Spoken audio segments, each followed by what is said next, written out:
kita semua. Yang terhormat Ibu Kepala SMP Negeri 13 Madiun, Ibu Ani Suyatni. Yang kami hormati Bapak, Ibu Guru dan tenaga pendidik SMP Negeri 13 Madiun.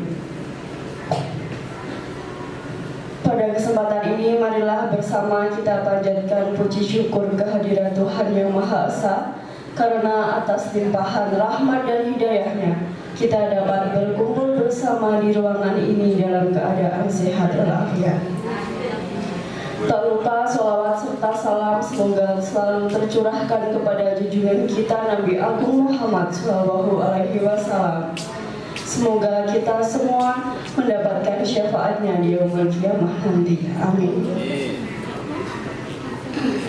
Bapak Ibu, berkumpulnya kita semua di sini adalah dalam rangka diseminasi budaya positif yang akan dipaparkan oleh rekan-rekan guru kita, yaitu ada Ibu Pusparini Sucahyo, Bapak Angga Prima Andrian, dan Bapak Nido Prakoso, yang saat ini tengah mengikuti program pendidikan guru penggerak. Sebelum kegiatan ini dimulai, perkenankan saya menyampaikan susunan acara berikut ini. 1. Pembukaan. 2. Sambutan Kepala Sekolah. 3. Paparan materi diseminasi budaya positif. 4. Sesi tanya jawab. Dan 5. Penutup. Bapak Ibu, marilah kita buka kegiatan ini bersama-sama dengan bacaan basmalah. Bismillahirrahmanirrahim. Acara selanjutnya adalah sambutan Ibu Kepala SMP Negeri 13 Madiun kepada Ibu Ani Suyatni. Kami persilahkan.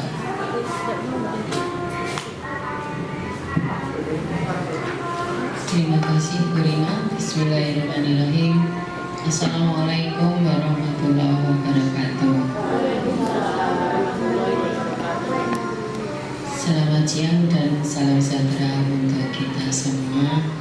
Yang saya hormati Bapak Ibu Guru SMP Negeri 13 Madiun, dan saya hormati Bapak Ibu calon guru penggerak.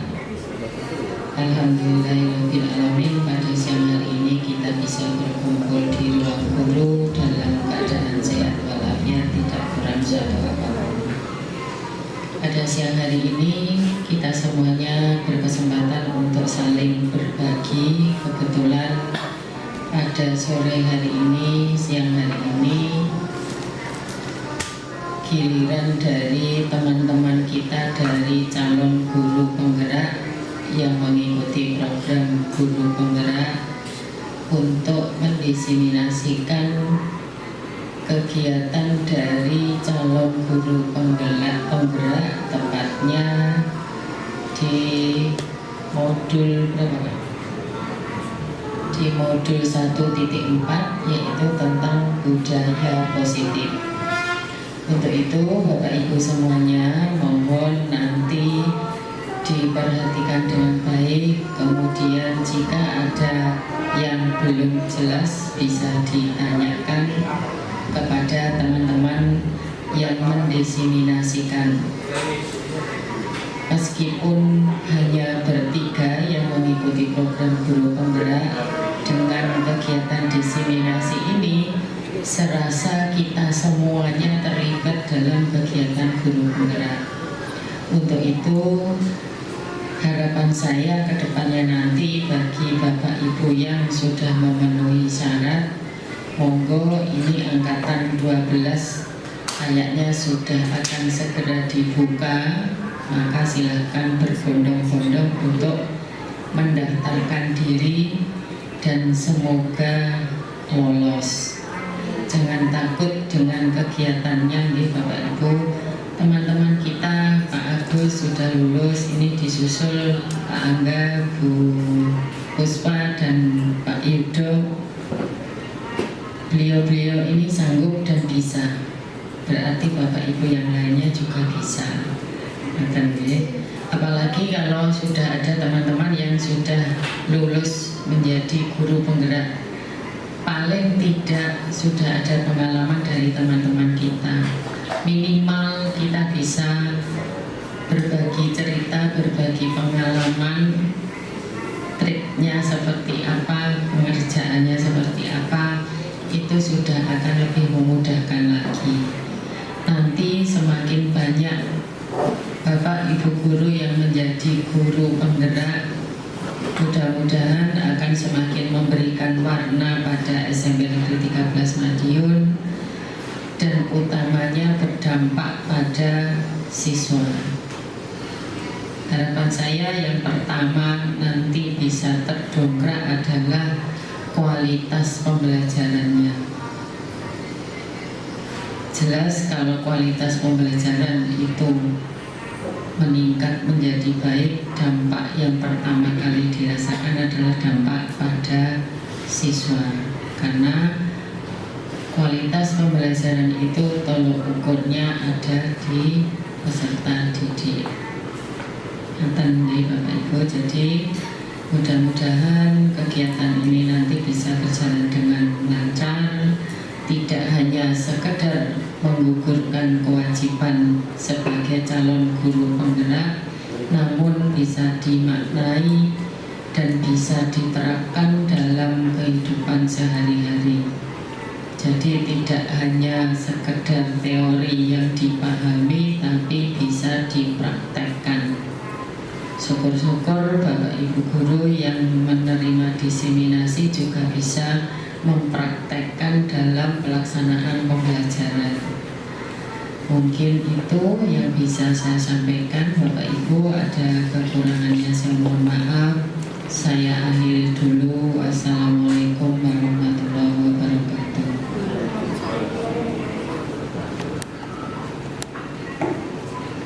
Demikian tadi merupakan sambutan dari Ibu Kepala SMP Negeri 13 Madiun. Kepada Ibu Ani Soyani kami sampaikan terima kasih.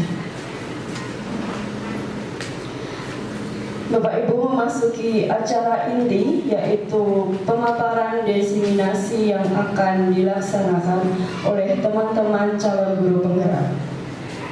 Pemateri pertama yaitu Ibu Pusparini Sucahyo yang akan memaparkan materi tentang disiplin positif dan nilai-nilai kebajikan universal, serta teori motivasi, hukuman, dan penghargaan.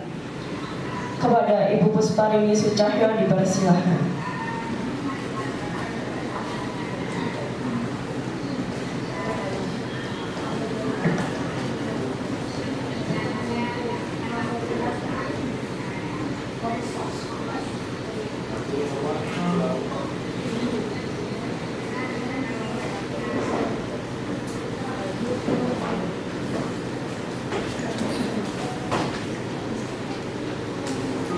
Assalamualaikum warahmatullahi wabarakatuh. Bapak Ibu semua yang saya hormati, pada siang hari ini saya calon guru penggerak angkatan 11 bersama Pak Yudo dan Pak Angga hari ini akan melakukan diseminasi budaya positif.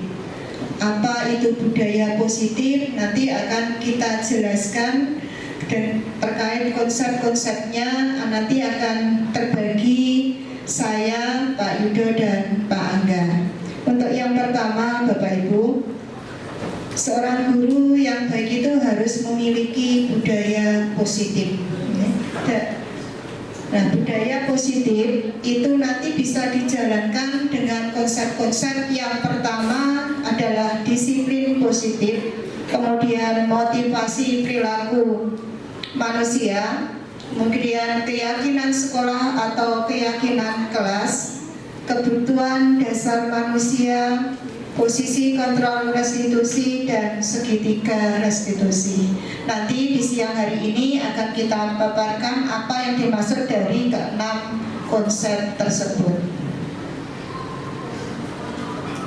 Yang pertama, apa itu disiplin positif? Mungkin dari Bapak Ibu sudah pernah mendengar kata disiplin positif, bahkan mungkin sudah ada yang melakukan aksi nyata dari disiplin positif. Mungkin Bapak Ibu pernah, kemarin kita sudah ada Bapak Ibu guru yang dari PPKN ini memaparkan aksi nyatanya disiplin positif. Jadi Bapak Ibu, saya yakin sudah tahu semua apa yang dimaksud dengan disiplin positif. Disiplin positif itu digambarkan sebagai kontrol diri, ya, dalam melakukan semua tindakan. Jadi kontrol diri kita sebagai guru untuk melakukan tindakan, terutama di dalam proses pembelajaran kita terhadap anak didik kita. Disiplin diri ini dapat membuat murid itu memahami dan menyadari sesuatu berdasarkan motivasi internal. Bapak Ibu mungkin tahu ada motivasi eksternal dan internal. Nanti akan kita bahas terkait motivasi ini di teori motivasi. Jadi disiplin diri ini diharapkan nanti anak didik kita itu bisa menyadari dan memahami motivasi yang dari internal, bukan motivasi eksternal yang berupa pujian, paksaan ataupun hukuman agar mereka menjadi patuh atau disiplin. Bicara tentang disiplin positif tidak terlepas dengan nilai-nilai kebajikan universal, Bapak Ibu. Mungkin pernah mendengar ini. Nilai-nilai kebajikan itu adalah sifat-sifat positif manusia yang merupakan tujuan mulia yang ingin dicapai setiap individu. Nilai-nilai tersebut bersifat universal dan lintas bahasa, suku bangsa, agama maupun latar belakang. Dengan mengaitkan nilai-nilai kebajikan yang diyakini seseorang, maka motivasi intrinsiknya akan terbangun, sehingga menggerakkan motivasi dari dalam untuk dapat mencapai tujuan mulia yang diinginkan. Maksudnya di sini adalah ketika anak didik kita atau bahkan kita sebagai guru memiliki nilai-nilai kebajikan yang universal, maka kita sudah bisa menerapkan namanya disiplin positif. Dengan nilai-nilai kebajikan yang kita yakini ini akan menjadi dasar kita untuk menerapkan disiplin positif. Nah, nilai-nilai kebajikan itu apa saja, Bapak Ibu?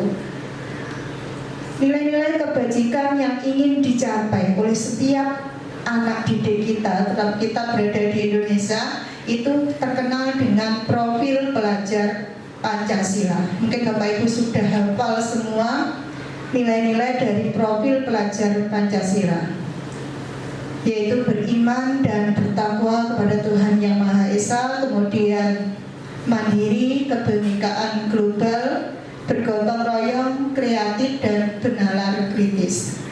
Di dalam pembelajaran terutama P5, kita berusaha untuk menerapkan dan membiasakan anak didik kita untuk memiliki karakter dari profil pelajar Pancasila. Kita beralih ke teori motivasi seperti yang saya singgung di awal tadi, Bapak Ibu. Motivasi perilaku manusia itu ada 3. Yang pertama, untuk menghindari ketidaknyamanan atau hukuman. Baik kita maupun anak didik kita pasti punya motivasi ini. Ketika kita melakukan suatu kesalahan, Bapak Ibu, itu nanti anak akan punya pilihan. Apakah dia akan mengakui kesalahannya atau menyadari kesalahannya, ataukah justru dia menyembunyikan kesalahan tersebut. Kenapa? Karena ada rasa untuk menghindari ketidaknyamanan atau hukuman. Kalau nanti mengaku pasti bisa dapat hukuman. Itu adalah motivasi eksternal, itu akan muncul biar tidak dihukum. Besok berarti saya tidak akan terlambat ke sekolah. Itu adalah motivasi eksternal anak didik yang biasanya kita jumpai, biar tidak dihukum. Kemudian motivasi yang kedua itu untuk mendapatkan penghargaan atau imbalan dari orang lain. Kalau datang setiap hari, datangnya tepat waktu, tidak pernah bolos sekolah, dia berharap akan dipuji oleh bapak ibu gurunya, di depan teman-temannya, menjadi anak yang rajin, anak yang datang tepat waktu. Itu juga motivasi eksternal. Kemudian yang terakhir adalah motivasi internal, untuk menjadi orang yang mereka inginkan dan menghargai diri sendiri dengan nilai-nilai yang mereka percaya. Ini adalah tujuan dari disiplin positif tadi, biar anak mendapatkan motivasi internal, karena motivasi internal ini sifatnya jangka panjang.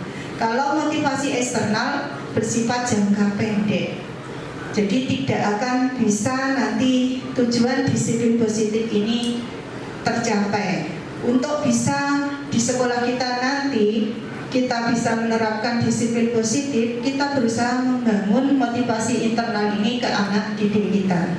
Bagaimana biar anak itu termotivasi dari dirinya sendiri, meyakini nilai kebajikan universal tadi untuk menjadi diri mereka sendiri, bukan karena orang lain. Berbicara tentang manusia merdeka, Bapak, ini terkait teori pilihan. Merdeka menurut Ki Hajar Dewantara artinya itu tidak hanya terlepas dari perintah, akan tetapi juga cakap buat memerintah diri sendiri. Karena konsep merdeka ini nanti yang akan kita bawa untuk penerapan disiplin positif. Jadi pada intinya manusia itu mempunyai pilihan, Bapak. Menurut Ki Hajar Dewantara juga, pendidikan seyogyanya adalah upaya sadar untuk menumbuhkan manusia-manusia yang merdeka.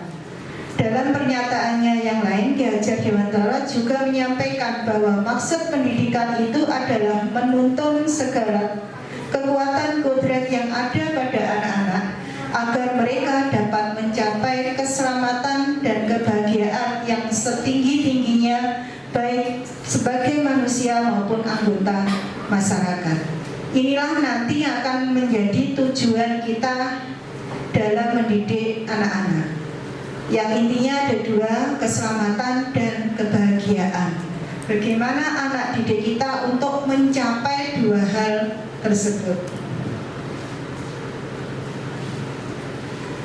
Terkait teori pilihan tadi, menurut William Glasser bahwa perilaku seorang manusia adalah buah dari pilihan yang dibuat oleh manusia itu sendiri. Apakah kita harus bereaksi keras atas berita yang menyinggung perasaan, walaupun belum pasti kebenarannya, ataukah mengecek dahulu kebenarannya? Maksudnya di sini Bapak Ibu punya pilihan. Apakah ketika kita menemukan kejadian di saat kita melakukan pembelajaran di kelas, nah, yang mau kita perbuat kepada anak didik kita yang mungkin melakukan kesalahan atau punya permasalahan, itu apa? Itu adalah pilihan bagi kita. Termasuk kita yang mungkin mendapat permasalahan, Bapak Ibu. Ketika kita mendengar berita yang tidak enak tentang diri kita, apakah kita nanti marah ataukah kita justru ingin mencari kebenarannya? Nah, itu merupakan pilihan. Begitu juga dengan nanti ketika kita menjadi perbedaannya di saat antara pembelajaran dan ada kejadian saat kita mengajar, itu kita merupakan pilihan satu persatu. Kita bedakan dulu antara hukuman dan restitusi. Kalau penghargaan, saya yakin Bapak Ibu sudah pernah semua ya. Ketika murid kita rajin mengumpulkan tugas, kita akan memberikan ujian atau menjadikan anak tersebut contoh ke teman-temannya. Nah, sekarang antara hukuman dan restitusi ini yang hampir mirip, karena sama-sama melakukan sesuatu untuk mendisiplinkan anak, tapi ada perbedaannya, Bapak Ibu. Oke, Bapak Ibu, mungkin yang pertama di situ saya cantumkan contoh. Iya Bu, habis ibu saya mencatat 100 kali di dalam buku kalimat, saya tidak akan terlambat lagi ketika anak didik kita terlambat ke sekolah. Menurut Bapak Ibu ini hukuman atau restitusi Bapak Ibu? Ditebak dulu. Nanti saya tunjukkan perbedaan hukuman dan restitusi.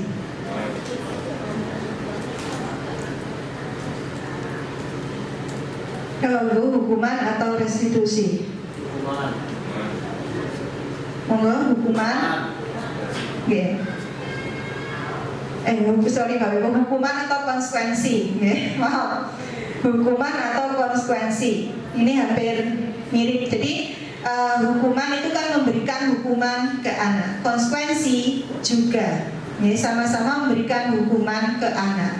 Tapi ada perbedaannya Bapak Ibu. Konsekuensi itu kita memberikan hukuman ke anak berdasarkan kesalahannya. Itu konsekuensi. Antara hukuman atau konsekuensi nanti kita belajar membedakan. Ketika ada anak terlambat ke sekolah, kemudian biasanya kita menyuruh anak tersebut untuk menulis kalimat saya tidak akan terlambat lagi 100 kali di buku tulis. Menurut panjenengan ini hukuman atau konsekuensi? Hukuman. Kita lihat, mungkin Pak Angga bisa tunjukkan jawabannya hukuman atau konsekuensi. Ini termasuk hukuman. Kemudian kasus kedua, ketika ada anak terlambat hadir di sekolah, kita menyuruh lari mengelilingi lapangan basket 2 kali. Ini hukuman atau konsekuensi? Konsekuensi. Hukuman atau konsekuensi? Hukuman atau konsekuensi? Hampir mirip ya Bapak Ibu. Oke Pak Angga bisa ditunjukkan. Ini termasuk hukuman juga Bapak Ibu.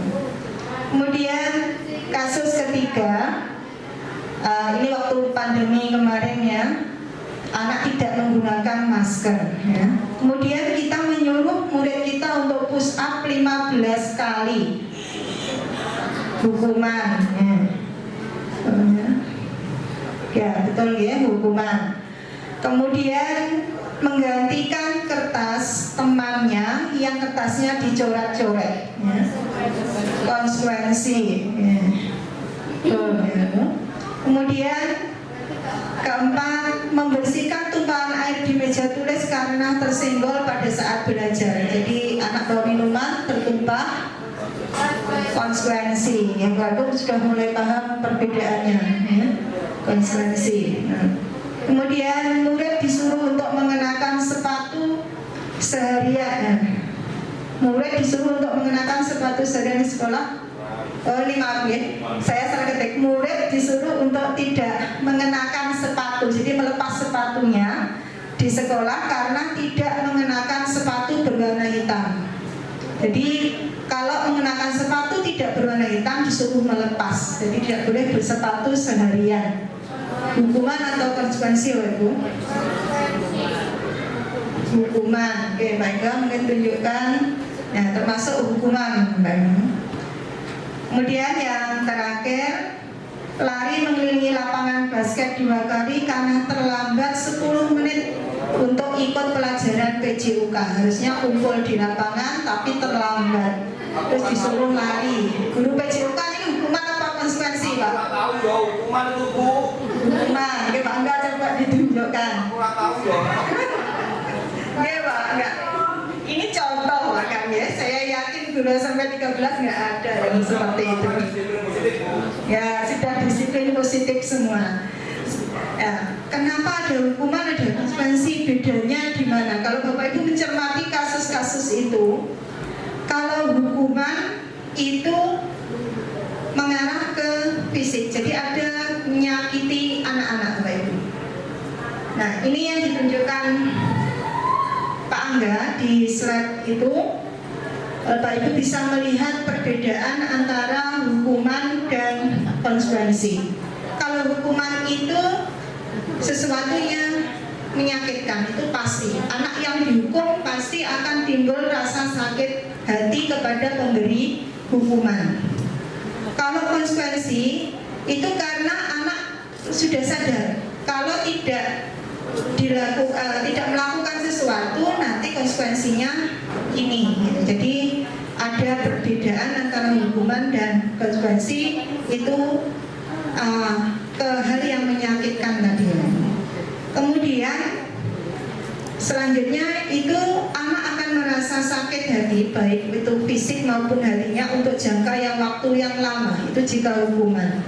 Tapi kalau konsekuensi itu jangka pendek. Kenapa? Karena anak sudah sadar. Kita di awal sudah memberikan peraturan ini, kalau melanggar berarti konsekuensinya ini. Kemudian anak membenci kedisiplinan karena setiap dia melanggar diberikan hukuman. Tapi kalau kita berikan konsekuensi, berarti anak akan menghargai disiplin karena mereka sudah sadar apa yang dia langgar pasti ada konsekuensinya. Kemudian kalau hukuman itu bersifat paksaan, tapi kalau konsekuensi itu stimulus respon. Stimulusnya dia melanggar sesuatu, berarti nanti responnya dia harus melakukan sesuatu. Kemudian mendorong anak menyakiti diri sendiri itu kalau hukuman. Kalau konsekuensi itu mendorong anak untuk menyesuaikan diri. Ketika dia melanggar, biar besok saya tidak dihukum lagi, biar besok saya tidak disuruh melakukan sesuatu yang konsekuensi dari perbuatannya, lama-kelamaan dia akan sadar diri dan menyesuaikan diri. Kemudian konsep diri yang dulu, kalau konsekuensi konsep dirinya baik. Kemudian anak akan belajar untuk menyembunyikan kesalahan seperti tadi karena takut dihukum. Jadi dia akan menyembunyikan kesalahannya. Tapi kalau konsekuensi, jika anak melakukan sesuatu, dia akan belajar untuk mematuhi peraturan. Kemudian yang terakhir, anak biasanya kalau dapat hukuman akan marah, kemudian bisa rasa bersalah atau merasa malu, dipermalukan, dan merasa tidak dihargai. Tapi kalau konsekuensi, dia merasa kehilangan hak, mungkin, tapi dia sadar karena itu konsekuensinya. Mungkin ketika terlambat tadi pelajaran PJOK, biar dia tidak kehilangan haknya 10 menit, berarti dia besok harus hadir tepat waktu kumpul di lapangan. Dibuat tidak nyaman itu pasti. Kemudian diasingkan untuk sementara. Itu adalah perbedaan hukuman dan konsekuensi. Sekarang yang terakhir itu adalah restitusi. Antara hukuman dan konsekuensi tadi lebih baik memberikan konsekuensi. Tapi yang lebih baik lagi adalah restitusi.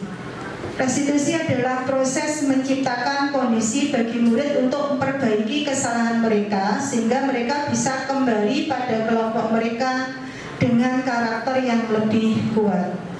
Restitusi ini juga merupakan proses kolaboratif yang mengajarkan murid untuk mencari solusi untuk masalah mereka. Nanti untuk teori restitusinya akan lebih jelas oleh Pak Yudo. Nanti akan dijelaskan tahapan melakukan restitusi itu bagaimana, akan dijelaskan di saat teori kontrol manusia atau teori kontrol burung ya, di restitusi dan juga segitiga restitusi.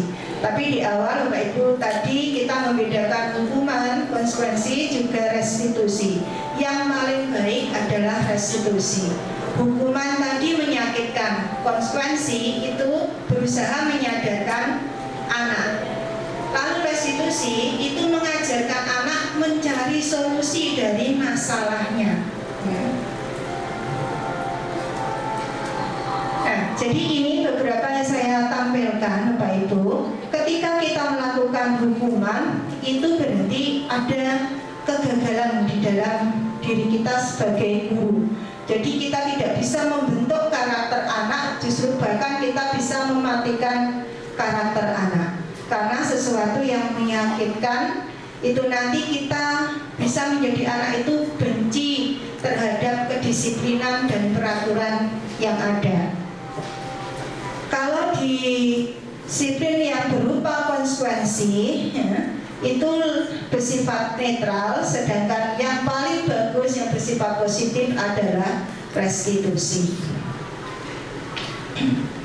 Untuk yang terakhir, ciri-ciri restitusi itu adalah belajar dari kesalahan, kemudian berusaha memperbaiki hubungan, itu hubungan antara guru dan murid, juga murid dengan murid. Kemudian ada tawaran karena ini siswa diharapkan mencari solusi dari masalahnya. Jadi bukan paksaan, bukan kita memaksa siswa untuk melakukan sesuatu. Kemudian restitusi menuntut untuk melihat ke dalam diri. Jadi anak berusaha kita sadarkan kesalahannya itu dengan mereka sadar bahwa apa yang dia perbuat itu salah. Kemudian kita menawarkan ke anak, kira-kira anak bisa tidak menemukan solusi dari perbaiki kesalahannya tersebut. Yang kelima, mencari kebutuhan dasar yang mendasari tindakan. Ketika anak sudah meyakini nilai-nilai kebajikan, mereka akan sadar kesalahannya itu berarti nilai apa yang sudah dia langgar. Kemudian restitusi diri adalah cara yang paling baik. Restitusi fokus pada karakter bukan tindakan, dan restitusi itu yang terpenting adalah fokus pada solusi. Jadi kita bukan mencari atau menyalahkan anak, tapi kita mencari solusi yang terbaik bagi anak yang sudah berbuat kesalahan. Dan yang terakhir, restitusi mengembalikan murid yang berbuat salah pada kelompoknya. Untuk sesi tanya jawab Bapak Ibu, dari apa yang sudah saya sampaikan tentang disiplin positif, teori motivasi, hukuman, restitusi tadi, nanti akan di akhir sesi. Untuk selanjutnya kita akan dijelaskan oleh Pak Angga dan Pak Yudo. Dari saya cukup sekian. Terima kasih. Wassalamualaikum warahmatullahi wabarakatuh.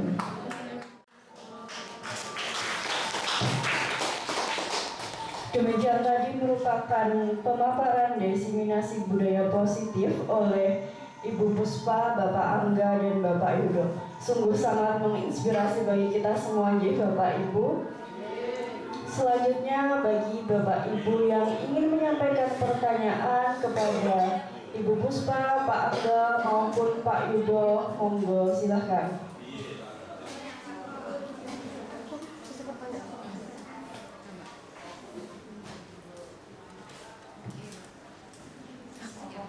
Monggo Monika. Ini untuk pertanyaan kepada sesi yang pertama. Apa kaitannya antara disiplin positif dengan motivasi siswa dalam belajarnya? Terima kasih, itu saja.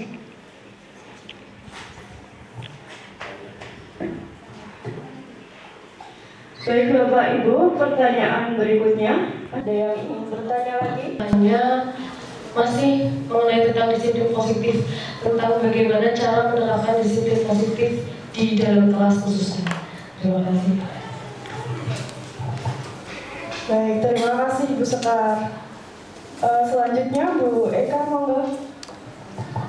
Assalamualaikum warahmatullahi wabarakatuh. Saya ingin bertanya, bagaimana pengendalian diri guru jika anak yang bermasalah melibatkan guru yang menangani?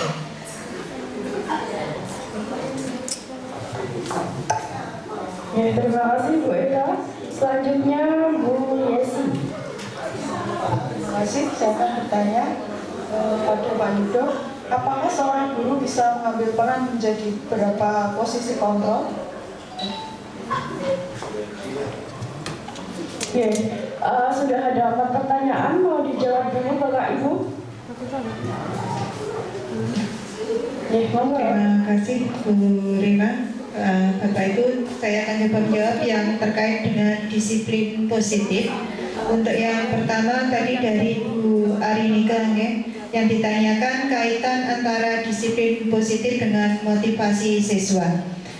Sebelum saya menjawab, kita mengingat kembali tentang disiplin positif tadi adalah cara kita mendidik anak yang fokus pada pengembangan karakter.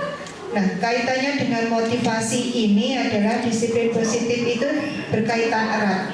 Karena tujuan dari disiplin positif ini adalah untuk membangun motivasi intrinsik pada siswa, yaitu motivasi yang berasal dari dalam diri siswa. sehingga siswa akan merasa dihargai, dipahami, memiliki rasa tanggung jawab, sehingga mereka bisa lebih termotivasi untuk belajar dan berperilaku baik. Mungkin itu jawaban dari pertanyaan Bu Nika. Kemudian yang kedua tadi masih terkait disiplin positif nih dari Bu Sekar. Yang ditanyakan tadi penerapan disiplin positif di kelas. Untuk menerapkan disiplin positif, pertama kali langkah awal kita harus memulai dari diri kita sendiri sebagai pendidik. Baru nanti kita menerapkan disiplin positif ini ke siswa kita, ke anak didik kita. Yang pertama, kita bisa membangun hubungan positif dulu. Jadi antara guru dan murid harus ada hubungan yang hangat dan saling percaya. Kemudian kita mungkin bisa menggunakan bahasa-bahasa yang positif, jadi menghindari kata-kata yang menyalahkan atau mempermalukan siswa kita. Kemudian kita juga menjelaskan harapan atau ekspektasi kita ke murid didik kita. Mungkin di kelas yang kita ajar, di situ ada siswa yang mungkin terbiasa tidur ketika kita menjelaskan. Nah, kita di awal pembelajaran kita tekankan ke siswa, harapan kita siswa nanti di dalam pembelajaran kalian bisa fokus, bisa mindfulness ya, bisa hadir sepenuh hati ya untuk mengikuti pembelajaran. Mungkin yang terbiasa tidur mungkin diingatkan untuk bisa cuci muka dulu atau bagaimana biar tidak tidur lagi. Jadi di awal itu dijelaskan apa harapan kita di pembelajaran yang akan kita lakukan. Kemudian juga dijelaskan konsekuensi tadi. Jadi ketika nanti ada anak yang tidur di kelas, mungkin konsekuensinya apa?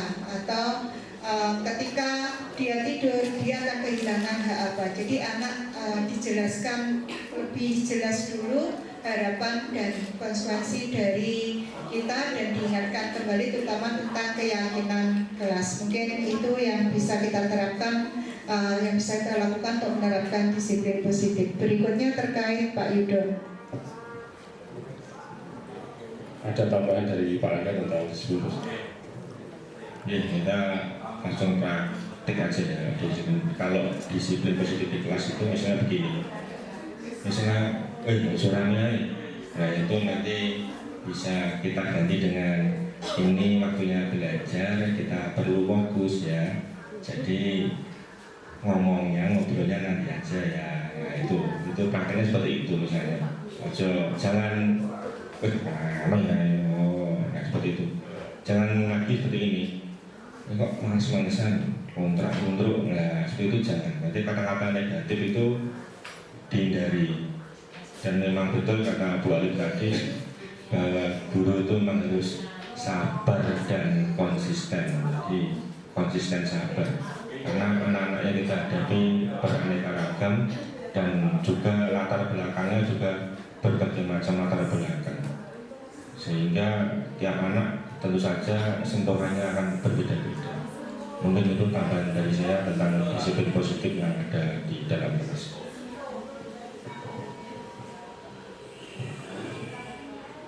Terima kasih. Ada dua pertanyaan tadi tentang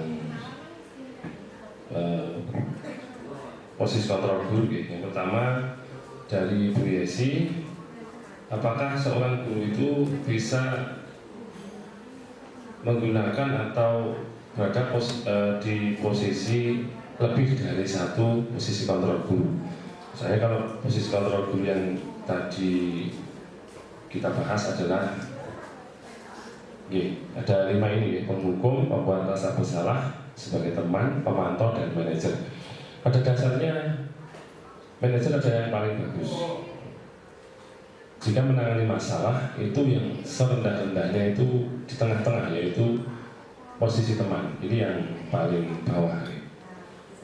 Jadi ada kalanya seorang guru itu bisa menjadi teman kemudian bergeser ke posisi pemantau.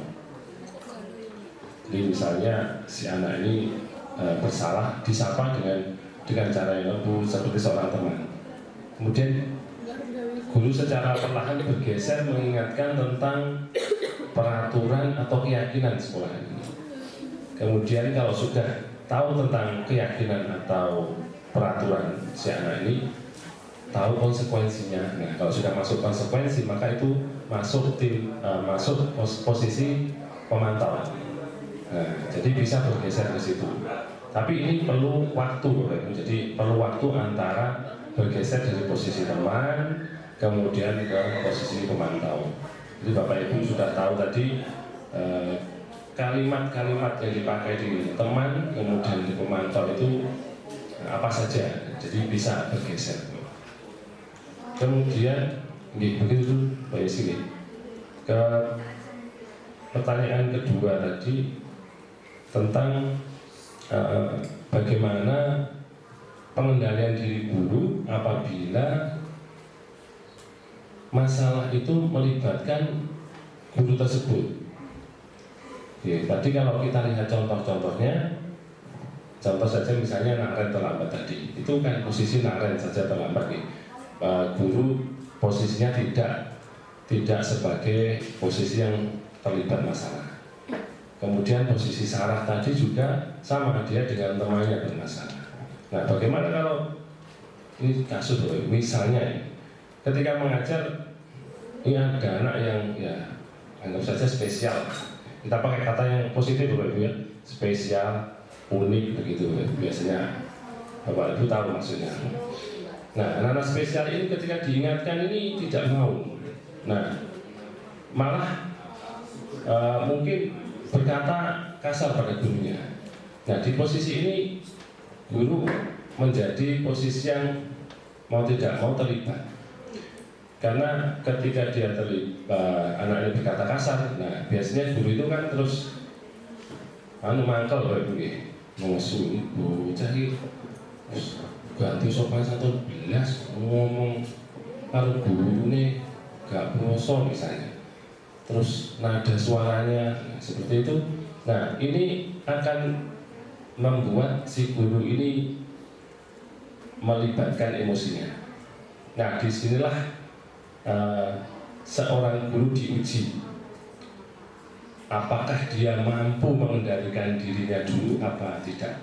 Karena posisi kontrol guru ini, seorang guru harus bisa mengendalikan, terutama di posisi teman sampai manajer. Kalau gurunya itu emosi, ya nanti misalnya ada kasus langsung cetak begitu ya, misalnya ada apa namanya ringan tangan dan sebagainya, yang sesuatu yang kita hindari. Karena banyak kasus yang istilahnya sangat merugikan guru jika sampai terjadi. Nah, di sini kita harus bisa mengendalikan diri dulu. Ibaratnya ada filosofi ini Bapak Ibu, mengalahkan diri sendiri baru bisa mengalahkan orang lain. Mengalahkan diri sendiri itu apa? Ya emosinya itu diredam dulu. Berarti itu ngadem awal diri dulu, baru kita menangani kasus. Kalau kita menangani kasus dalam keadaan marah-marah, ya yang keluar ya posisi penghukum pasti. Jadi apabila ada kasus yang melibatkan guru, misalnya diomongin kok malah nantang, sebaiknya Bapak Ibu tidak ditangani di dalam kelas.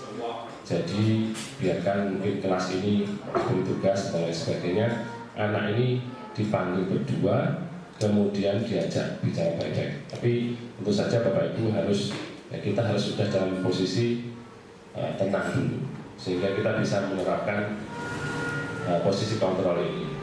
Nah, itu kira-kira bisa kami jawab dari pertanyaan Bu Eka. Begitu Bu Eka? Ya, terima kasih.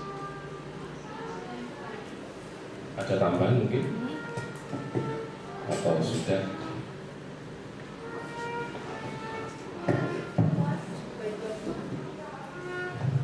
Baik Bapak Ibu, dengan berakhirnya sesi tanya jawab ini, maka berakhir jugalah seluruh rangkaian kegiatan diseminasi budaya positif ini. Maka marilah kita tutup bersama kegiatan ini dengan bacaan hamdalah.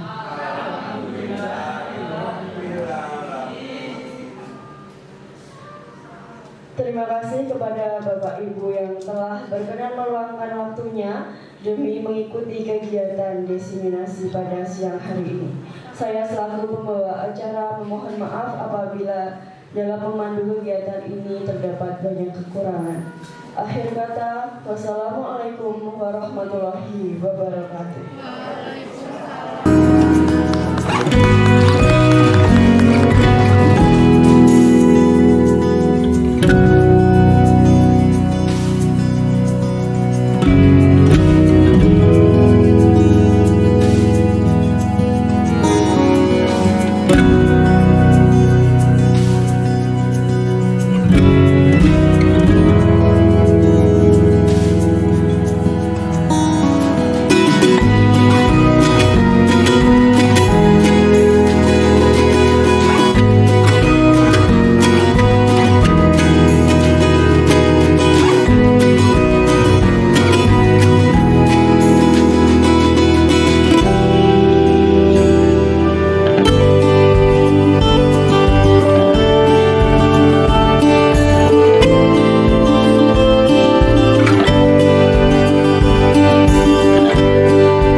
Siang Arana, silakan duduk. Arana, kamu tahu saya panggil ke sini kenapa? Enggak tahu. Ya, saya dapat laporan dari wali kelas kamu. Katanya kamu sering tidak mengerjakan tugas. Apakah itu benar? Benar, Bu. Kenapa? Karena saya tidak bisa membagi waktu antara waktu saya bermain dan santai dengan kewajiban saya sebagai siswa di sekolah dan mengerjakan tugas. Jadi kamu tahu ya konsekuensinya kalau tidak mengumpulkan tugas atau telat mengumpulkan tugas, kira-kira apa? Tidak mendapatkan nilai. Nah, karena kamu nanti tidak dapat nilai, biar kamu bisa mendapatkan nilai, kira-kira kedepannya kamu mau melakukan apa? Saya akan meminta tugas tambahan kepada setiap guru mata pelajaran dan untuk mengganti nilai yang kosong. Ya, kamu sudah tahu ya letak kesalahanmu dan kamu bisa memperbaikinya ya dengan meminta tugas tambahan. Oke, sekarang kamu bisa lakukan mencari guru mapel yang kamu tugasnya belum dikumpulkan. Oke, bisa kembali ke kelas sekarang. Ya. Assalamualaikum warahmatullahi wabarakatuh. Nama saya Rana Gunsyara Madani Putri dari kelas 9G. Setelah mendapat panggilan dari Bu Puspa, saya menyadari kesalahan saya, yaitu kelalaian saya dalam mengerjakan tugas sekolah. Namun setelah dipanggil oleh Bu Puspa, saya merasa lega karena saya tidak dimarahi oleh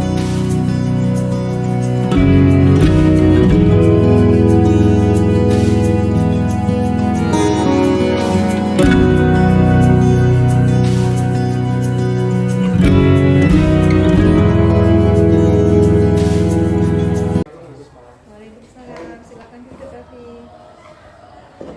Raffi, kamu tahu kenapa saya panggil ke sini? Tahu, Bu. Ya, kesalahan kamu apa? Karena membuli pemain. Ya, coba kamu ceritakan waktu membuli itu yang kamu bully siapa, terus kamu mengatakan apa, kok bisa itu dibilang temanmu pembulian? Saya waktu itu cuma bercanda, Bu. Manggil nama orang tua. Oh, enggak kan, ya. Terus temanmu marah ya? Ya, merasa tersinggung, Bu. Merasa tersinggung karena manggil nama orang tuanya. Seperti itu menurut kamu benar atau salah? Salah. Salah ya, kamu sudah tahu ya kalau itu salah, terus bisa memancing emosi temanmu. Akhirnya kan nanti bisa terjadi pertengkaran. Kedepannya ya, biar itu tidak terulang lagi, yang akan kamu lakukan apa? Saya tidak akan mengambil nama orang tua lagi. Ya, meskipun itu bercanda, tapi itu tidak disangka ya. Dan nanti berarti kamu ke temanmu harus Minta maaf. minta maaf. Oke, silakan nanti setelah dari sini kamu menemui temanmu minta maaf ya. Terus jangan diulangi lagi kesalahan. Terima kasih, kamu bisa kembali ke kelas. Saya Raffi Yuda Pratama dari 9B. Setelah dipanggil Bu Puspa, saya menyadari akan kesalahan saya, yaitu tentang kasus pembulian, dan saya berjanji untuk tidak mengulanginya lagi.